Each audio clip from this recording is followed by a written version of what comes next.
The crystal flutes chimed as Vivian tapped hers with a silver spoon, drawing everyone's attention in our family's oak-paneled dining room. Her diamond engagement ring caught the light, sending tiny rainbows dancing across the walls. My brother Ronan beamed at her, completely enchanted. "I'd like to propose a toast," Vivian announced, her voice carrying that practiced softness that always set my teeth on edge. "To my new family, especially to my future sisters-in-law."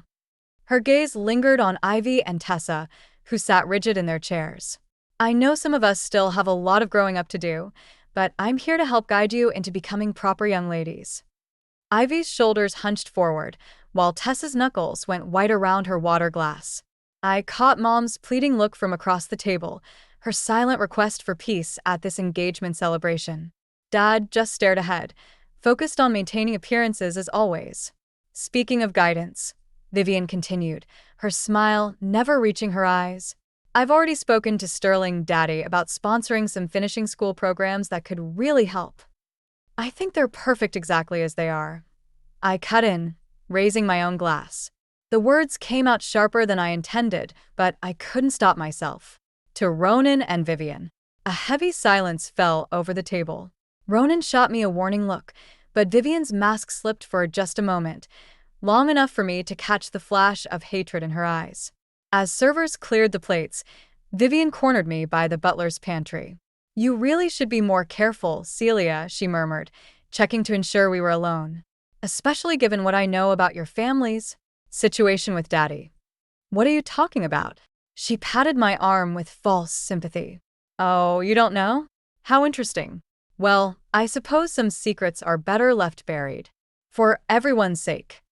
With a final meaningful look, she glided back to Ronan's side, leaving me frozen in place.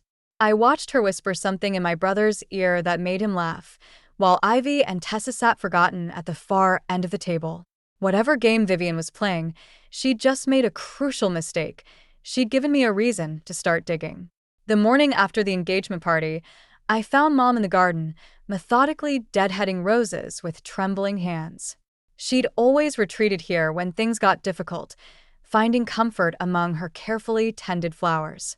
"I saw how Vivian spoke to your sisters last night," she said, not looking up.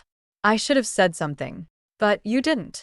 The words came out harsher than intended, and I softened my tone. "Why are you letting her treat them like this?" Mom's scissors snipped another dead bloom. "Your father thinks this marriage will secure everyone's future. And Ronan seems so happy. Does he?" I moved closer, watching her face. "Because the brother I know wouldn't let anyone talk to Ivy and Tessa that way." She finally met my eyes, and I saw fear there. "There are things you don't understand, Celia. Financial matters that." She caught herself, pressing her lips together. "What financial matters?" The garden gate creaked, and Ronan appeared, his usual easy smile replaced by something tighter. "Mom, Vivian's here. She wants to discuss wedding flowers." Mom quickly gathered her tools. Of course." She hurried inside, leaving me alone with my brother. "You need to stop," Ronan said quietly. "Stop what?" "Caring about our family? Stop trying to find problems where there aren't any. Vivian's father is investing heavily in Dad's business. This marriage means everything to our family's future." I felt the pieces starting to click together. "Is that why you proposed? Because of Sterling Kane's money?" Something flickered across Ronan's face. Pain, maybe guilt, before his expression hardened. "You always think you know what's best for everyone. But you don't know everything, Celia. Stay out of it." He turned to leave, but I spotted something falling from his pocket, an envelope, weathered and creased. I snatched it up before he noticed, tucking it away as Vivian's laugh echoed from inside the house. Later, alone in my old bedroom, I carefully opened the envelope. Inside was a letter dated 15 years ago, addressed to Dad from Sterling Kane. The first line made my blood run cold. "Regarding the terms of our arrangement and your outstanding debt." My fingers flew across the keyboard, digging through years of digital records in Dad's business files. The old letter from Sterling Kane had mentioned specific dates and amounts, and working in finance had taught me where to look for hidden transactions. Each discovery made my stomach twist tighter. A soft knock interrupted my search. Celia? Tessa's voice trembled. You need to come quickly. I found Ivy huddled in the window seat of her art studio, tears streaming down her face. Tessa paced nearby, practically vibrating with anger. Tell her what happened, Tessa demanded. Ivy shook her head, but Tessa wouldn't back down. Fine, I'll tell her. I heard Vivian threatening to make sure Ivy's art school application gets rejected unless she agrees to change her style to something more appropriate for the family image. She said Sterling has connections on the board, Ivy whispered, that he could make sure I never get accepted anywhere. I crouched beside Ivy, noting the crumpled sketches around her, dark, emotional pieces that captured exactly what our family was becoming. Did anyone else hear this conversation? Ronan was there, Tessa spat. He just stood there and let it happen. The brother I knew would have never allowed this. But the brother I knew seemed to be disappearing more each day. When did this happen?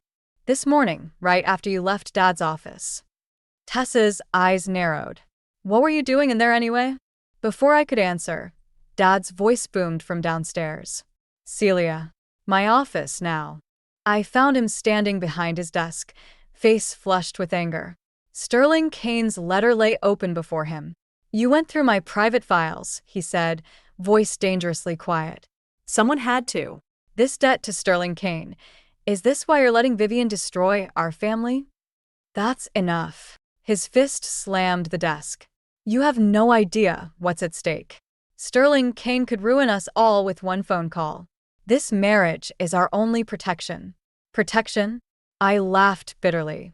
Look what it's already cost us. Ronan's integrity. Ivy's dreams. Our family's soul. Get out, he growled. And stay away from those files, or I'll make sure you regret it. I turned to leave, but not before catching sight of fresh documents on his desk. Transfer papers. With Sterling Kane's company logo clearly visible at the top. The weekly family dinner felt like navigating a minefield. Ronan sat at one end of the table, Vivian's hand possessively on his arm, while Mom pushed food around her plate, avoiding everyone's eyes.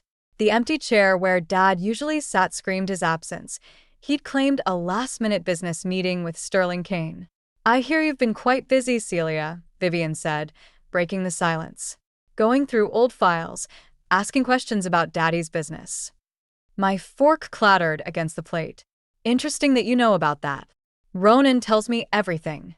She smiled, squeezing his arm. We don't keep secrets. Really? I turned to my brother. Did you tell her about the letter I found? The one that fell from your pocket. Ronan's face drained of color. Vivian's smile flickered. What letter? Tessa demanded, suddenly alert. It doesn't matter, Ronan cut in. Celia needs to stop digging into things that don't concern her. Don't concern me? I laughed. Our sister's art career is being threatened, Dad's business is tangled up with Sterling Kane, and you're being used as some kind of human collateral. But sure, it doesn't concern me. That's enough. Ronan stood, his chair scraping back. You're just jealous because for once, something isn't about you. You can't stand that I'm happy, that I'm finally doing something right for this family. Right for the family? Mom's quiet voice surprised us all. Is that what you think this is? Marlene, Vivian started, but Mom held up her hand. I've kept quiet too long. Mom's hands trembled as she reached for her purse, pulling out a worn envelope. I found this in your father's study. It's from Sterling Kane, dated last week. He's calling in the debt, Ronan. All of it, unless the wedding goes forward. I finished, the pieces clicking into place. Vivian stood abruptly. Ronan, we're leaving. Now. I watched my brother's face, seeing the war behind his eyes. But in the end, he followed Vivian out, just like always. Mom, I said softly, what exactly does Sterling Kane have over Dad? She slid the envelope across the table. See for yourself. But Celia, be careful. Some truths are dangerous. Back in my apartment, I spread the documents across my dining table like pieces of a twisted puzzle. Mom's letter revealed more than just a debt. It showed a pattern of manipulation stretching back decades. Sterling Kane hadn't just invested in Dad's business. He'd orchestrated its near collapse to force this marriage. My phone buzzed. Another missed call from Ronan. The third today. I ignored it, focusing instead on the financial records I'd pulled from work. Something about Sterling's company structure didn't add up. A knock at my door made me freeze. Through the peephole, I saw Sterling Kane himself, impeccably dressed and wearing an unsettling smile. MS. Hart, he said when I opened the door. I believe we need to talk. I let him in, watching as he surveyed my evidence wall with something like amusement. Thorough work, he noted. You're wasting your talents at that mid-tier firm. What do you want? To offer you a choice. He placed a business card on my table. A position at Kane Industries. Executive level, of course. Your financial skills could be useful to my organization. You mean you want to buy my silence? I prefer to think of it as a mutually beneficial arrangement. His smile hardened. Better than the alternative your father faces. My phone buzzed again, this time a text from Ivy. Vivian's making me change my portfolio. Says it's for my own good. Please help. Sterling noticed my expression. Your sister shows promise. It would be a shame if her artistic career never got off the ground. Are you threatening my family? On the contrary, I'm offering to protect them, just like I've always protected your father. He moved toward the door. You have 24 hours to decide. Oh, and MS. Hart. He paused. That data you're analyzing? I'd be careful. Some trails are better left unfollowed. After he left, my hands shook as I pulled up the company records again. There, buried in subsidiaries and shell corporations, I finally saw it, the connection that changed everything. Sterling Kane's empire was built on fraud, and my father wasn't just his victim. He was his accomplice. My phone buzzed one final time. A text from an unknown number. Meet me at midnight. I can prove everything. The old boathouse creaked in the midnight wind as I waited, clutching the USB drive containing everything I'd discovered about Sterling's fraud. My phone showed 12:05 a.m. Vivian was late. Footsteps on the dock made me turn. But instead of Vivian, I found myself facing Ronan. She's not coming, he said quietly. But I needed to talk to you alone. How did you? Vivian tells me everything, remember? His voice was hollow. Including how you've been digging into Dad's past, threatening to expose everything. I'm trying to protect our family. By destroying it, he pulled out a folder. These are the original documents. The ones that prove Dad's involvement in Sterling's fraud. He held them over the water. Walk away from this, Celia. Let the wedding happen. Or I'll make sure Dad goes to prison. My breath caught. You do that to your own father? To protect Vivian? Yes. His hand trembled. She's the only good thing in this mess. She's manipulating you. No, she understood what I couldn't. Sometimes love means making impossible choices. He dropped the folder into my hands. You have until tomorrow to decide. Either destroy the evidence and accept the marriage, or I'll turn Dad and myself. As he turned to leave, his shoulder brushed mine. I'm sorry, he whispered, so quietly I almost missed it. I opened the folder with shaking hands, finding not just evidence of Dad's fraud, but proof that Mom had known all along. Every sacrifice, every compromise, every silent dinner, it had all been to protect the secret.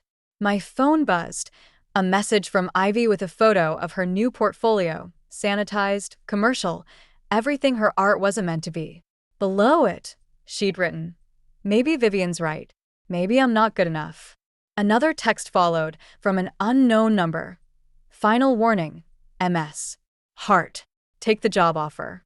Or tomorrow, your family loses everything. SK.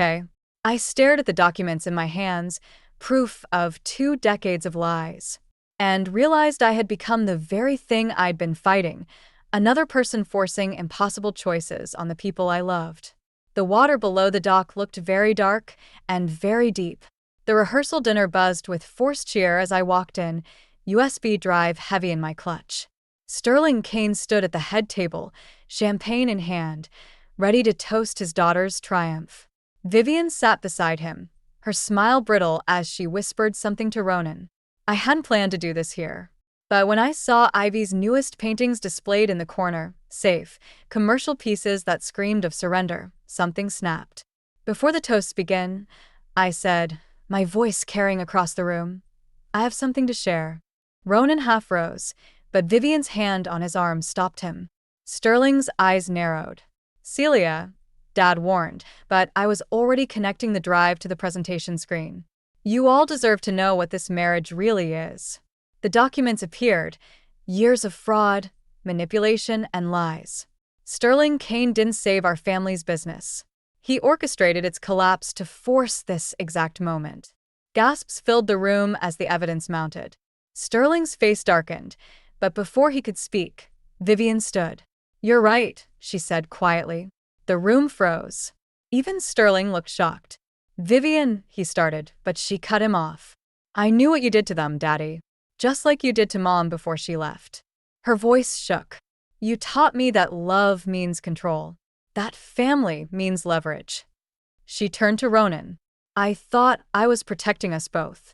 By threatening my sisters? Ronan's voice cracked. By making me choose? I became exactly what I hated, Vivian whispered. Because I was terrified of losing the only person who ever loved me for myself. Sterling lunged for the presentation controls, but Tessa, quiet, watchful Tessa, blocked his path. I recorded everything, she announced. Every threat, every manipulation. It's already with the SEC. The room erupted into chaos. As security led Sterling away, I watched Ronan and Vivian in their own world of broken trust and painful truths. Mom held Dad as he faced the consequences of his choices. And Ivy walked to her displayed paintings and quietly turned them all face down. Sometimes victory feels nothing like you imagined. Sometimes it just feels like the beginning of a different kind of fight. 6 months later, I stood in Ivy's first gallery showing, watching her explain her newest series to an enthusiastic crowd. The paintings were raw, honest, scenes of family conflict and reconciliation that made my chest tight with recognition. She's really something, Ronan said, appearing beside me. He looked tired but lighter somehow. The weight of pretense finally lifted from his shoulders. Tessa's already planning her own rebellion. She's applying to law school. Following in your footsteps. More like yours. He smiled slightly. Someone needs to keep fighting for the truth. Across the room, Mom and Dad sat together, their hands clasped as they took in Ivy's work. Dad's trial was still pending, but he'd chosen to cooperate, to face his mistakes rather than hide behind more lies. Mom had found her voice at last, quiet but firm in her support of all her children. Have you heard from Vivian? I asked carefully. Ronan nodded. She's in therapy, working through everything Sterling taught her about love and control. We're talking, not about getting back together, but about healing. A familiar painting caught my eye, the one Vivian had tried to make Ivy change. Now it hung prominently, its darkness and light intertwined in a way that spoke of both pain and hope. I thought revenge would feel different, I admitted. More satisfying somehow. Maybe because it wasn't really about revenge in the end. The gallery doors opened, and Sterling Kane's wife, Vivian's mother, walked in. She'd returned after hearing about Sterling's arrest, determined to make amends with the daughters she'd left behind. Her presence here felt like both an ending and a beginning. You know what's strange? I said, watching her approach Ivy's paintings with tears in her eyes. I always thought protecting our family meant keeping it exactly the same. But maybe it's about letting it change, grow, even break a little, as long as we're honest about putting it back together.